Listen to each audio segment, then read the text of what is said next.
I'm 17 years old and I'm studying in Aditya Birla World Academy. So a couple of years ago, I realized that I faced a lot of difficulty in understanding like maths and science topics that were taught to me in school. And with the help of some really great teachers who conducted interactive activities in class, I was able to understand my concepts a lot better. And while doing outreach for like my robotics team, I realized that there are other students across India as well who might face the same challenge or may not understand everything that subjects like chemistry, physics, and maths could hold to their true potential.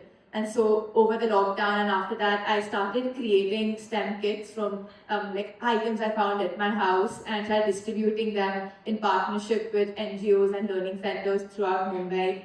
And in the last year, I was able to expand my efforts to work with Teach for India in Northeast India, especially in Assam. And I was able to connect with a couple of NGOs in Pune and Delhi as well. And so I hope to take these efforts forward. I hope that I can find more topics to cover through these STEM kits and more people that I can help out the same way that it's helped me. And thank you so much for recognizing the work that I've done.